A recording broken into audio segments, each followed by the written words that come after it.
అనుకున్నదొక్కటి అయినది ఒక్కటి బోల్తా కొట్టిందిలే బుల్బుల్ పిట్టా. ఏంది బ్యా కొరటాలా? అటు దిప్పి ఇటు దిప్పి ఆచార్యటుని దేవరితోనో ప్లాన్ చేసినావా ఏంది? దీనయ్యా ఏమంటున్నావు జక్కన్న? ఆచార్యకి దేవరకే సంబంధం? ఆచార్య అంటే అడవులు ఉంటుంది, దేవర అంటే సముద్రంలో ఉంటుంది. Both are not same. ఓ అట్లనా? ఒకసారి ఈ ఫోటో చూడు. ఆచార్యుల సోను సుధీని సైఫాల్గా దిట్టు దింపినవులే. హెయిర్ స్టైల్ ఇట్లా సేమ్ ఉన్నాయి. అంతేగాక సేమ్ డైలాగ్ మళ్ళీ పెట్టినావు. ఏ Jakkanna, same hair style same అది ఉంటే ఆశ్చర్య అయిపోతుందా? గిన్ని సినిమాల చూడలే సేమ్ హెయిర్ స్టైల్ ఉండేది. డైలాగ్ అంటే సందర్భం వచ్చింది కాబట్టి వాణ్యా.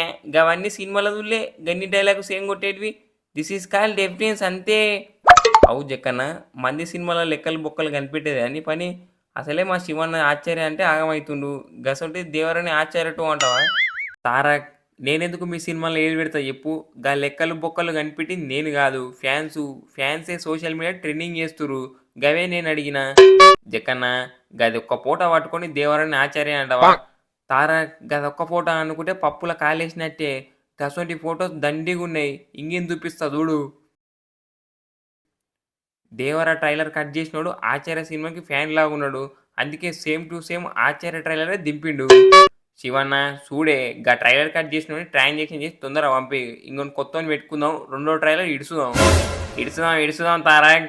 సినిమా రిలీజ్ కానీ అప్పుడు ఎత్తిన ప్రతి వేలు ముడుచుకోవాలి, జారిన ప్రతి మాట వెనక్కి తీసుకోవాలి.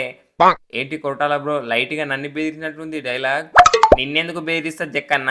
దేవరాజుని ఆశ్చర్య అన్నోన్ని, సముద్ర మట్టాన్ని పాదగట్టం అన్నోల్ని అంటున్నా. ఏది ఏమైనా కానీ ఆ లాస్ట్లో సొరచాప సీన్ అయితే బుర్రపాడు కొరటాల బ్రో. చూసినావుగా జక్కన్న, గసోంటి సీన్లు కుప్పలు తెప్పలుగా ఉన్నాయి సినిమాల. దూకే ధైర్యమే జాగ్రత్త, దేవర ముంగిట నువ్వెంత. సినిమా అయితే రిలీజ్ కానీ దేవరతో దమ్మెందు చూస్తారు అంతా. ఈ వీడియో కనుక మీకు నచ్చినట్లయితే అందరూ లైక్ చేయండి.